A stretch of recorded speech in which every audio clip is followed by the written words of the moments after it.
Benvinguts a la secció de l'Eurolliga. Comencem! El cel. El cel aquesta setmana és territori del Baskonia i, de fet, també una mica del Real Madrid, perquè tots dos van protagonitzar divendres un dels partits més espectaculars del top 16, salvant el conjunt basc gràcies a un triple quasi sobre la botzina de Bertens.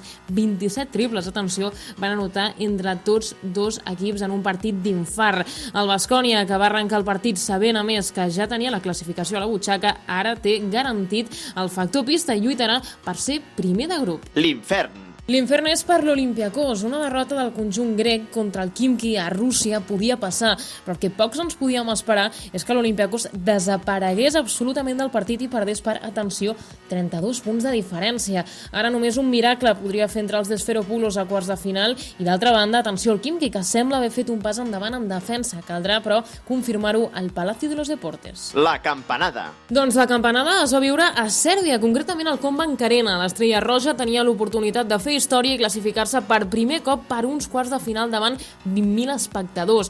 El rendiment d'aquest equip a casa és enorme, només han perdut 3 partits en tota l'Eurolliga ja, però dijous va arribar al quart. Això sí, divendres, amb la derrota de l'Efes contra el Fenerbahçe, l'Estrella Roja va quedar matemàticament classificat. Per tant, al igual que el Panathinaikos, són equips de quarts. L'anècdota. L'anècdota va tenir lloc al Palau Blaugrana, quan Joey Dorsey va haver d'anar a la línia de tirs lliures.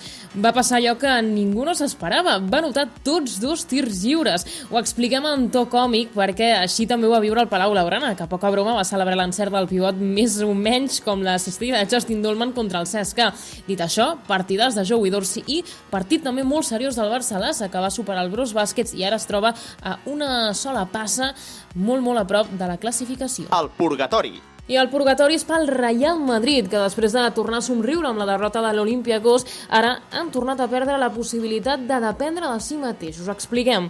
Han de guanyar el Khimki, en el que serà una veritable finalíssima. Si el conjunt rus guanya, si el conjunt d'Ivanovic guanya, serà quarts de final, matemàticament. Si el Real Madrid s'emporta el partit, també menys si Zalgiris guanya a Barça, Baskonia a Brose Baskets. És a dir, si es dona aquesta combinació que és complicada, però a la vegada naturalment possible.